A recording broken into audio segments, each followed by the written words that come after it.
Welcome to CTET 2024। मिलते हैं, welcome है नेक्स्ट पार्ट में ऑल टीचिंग मेथड्स के। तो यहाँ पे हमारे दो टॉपिक्स कवर होंगे आज, रोल प्ले ड्रामेटाइजेशन मेथड और ब्रेन स्टॉर्मिंग मेथड। ठीक है, तो पहले चलिए कंटिन्यू करते हैं रोल प्ले ड्रामेटाइजेशन मेथड को। तो ये जेएल मोरेनो ने मेथड दिया था, और इस मेथड में बच्चों को हम पूछते हैं, उनको हम कहते हैं कि या तो आप टीचर्स का रोल करो या फिर कोई भी स्टोरी में जो कैरेक्टर्स रहते हैं उनका रोल प्ले करवाया जाता है। ठीक है, pupil is asked to play either teacher's role or role of the character that has come in the story to dramatize the story। ठीक है, और दूसरा पॉइंट क्या होता है कि जब बच्चे रोल प्ले करते हैं कुछ बच्चे, तो बाकी के बच्चे उनको ऑब्जर्व करते हैं और उनकी मिस्टेक्स को पॉइंट आउट करते हैं जो कि रोल प्ले कर रहे होते हैं। When some students play the roles, other students observe them. They also point out the mistakes of students who play the roles। ठीक है, अब इस चीज़ से क्या होगा, सब लोग सोच रहे होंगे, इससे ये होगा कि बच्चों की जो एक्टिविटी है वो इंक्रीज होगी, साथ ही साथ उनकी ऑब्जर्वेशन पावर भी इंक्रीज होगी, जिससे उनके सेंसिस पावर भी इंक्रीज होगी। ठीक है, through this method activity of student increases on one hand and their observation power increases on the other, senses power also increase. अब ये मेथड जो है टीचर ट्रेनिंग इंस्टीट्यूशंस में भी फॉलो होता है। ठीक है, अब एक और पॉइंट है इसका रोल प्ले और ड्रामेटाइजेशन मेथड का, लास्ट पॉइंट जो कि है, ये मेथड सोशल स्किल्स और इमेजिनेशन पावर को डेवलप करने में स्टूडेंट्स में हेल्प करता है। ठीक है, this method is useful to develop social skills and imagination power of students. ठीक है, तो अब अगला हमारा मेथड है ब्रेन स्टॉर्मिंग मेथड, जो कि डाइवर्जेंट थिंकिंग का मेथड है।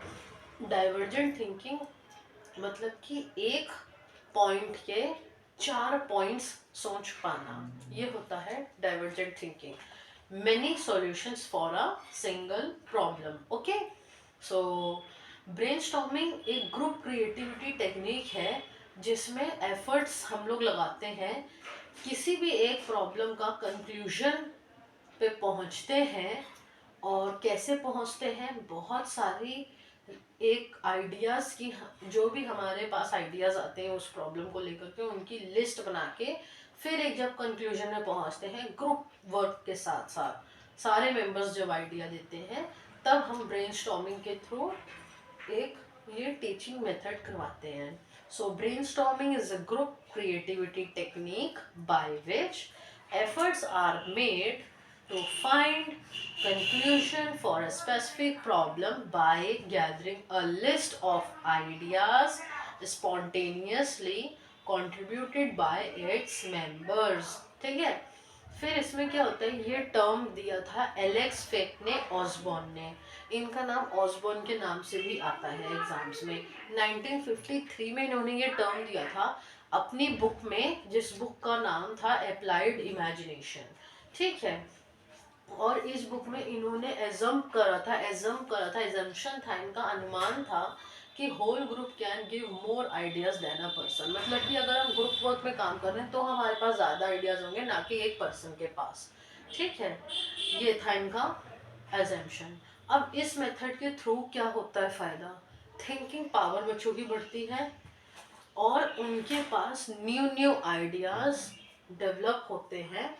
ठीक है, तो ये दो इसके एडवांटेजेस आप कह लें, पॉइंट्स कह लें, कुछ भी कह लें। तो through this method not only the thinking power of students can be developed but new ideas can also be inculcated in them.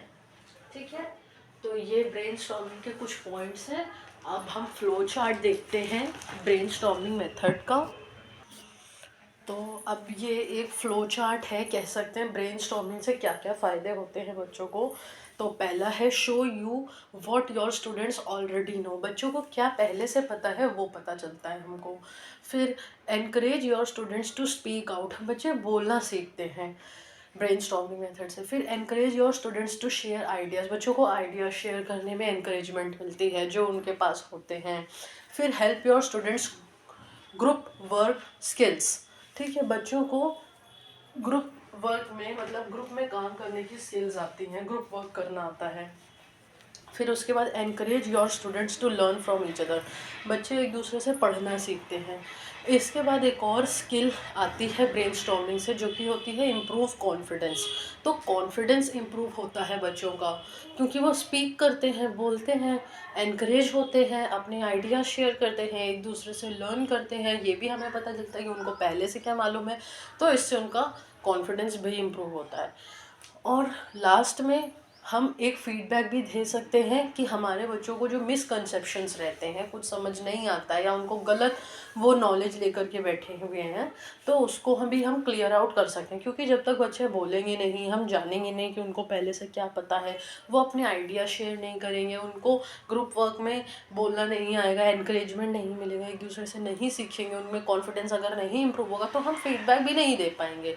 तो इसलिए हम बच्चों को बोलना सिखाते हैं, उनसे पूछते हैं, उनसे उनके आइडिया शेयर करवाते हैं, उनको ग्रुप वर्क में काम करना सिखाते हैं एक दूसरे से, ताकि वो लर्न करें, उनका कॉन्फिडेंस इम्प्रूव हो और हम उनके मिसकंसेप्शंस को दूर करके उनकी टीचिंग को बेहतर बना सकें, उनकी लर्निंग को बेहतर बना सकें। ठीक है, तो फिर से एक बार रिमाइंडर है कि एलेक्स फैकने ऑसबॉर्न ने ये मेथड दिया था 1953 में अपनी बुक में अप्लाइड इमेजिनेशन। तो अगर आपको ये वीडियो पसंद आता है तो इसको लाइक करें, चैनल को सब्सक्राइब करें, वीडियो को शेयर करें और चैनल पे बने रहें। आगे हम CDP के बहुत सारे टॉपिक्स कवर करेंगे। अभी इस टॉपिक में भी काफ़ी टॉपिक्स रह गए हैं, तो हम आगे वीडियोस में वो भी पढ़ेंगे। Thank you.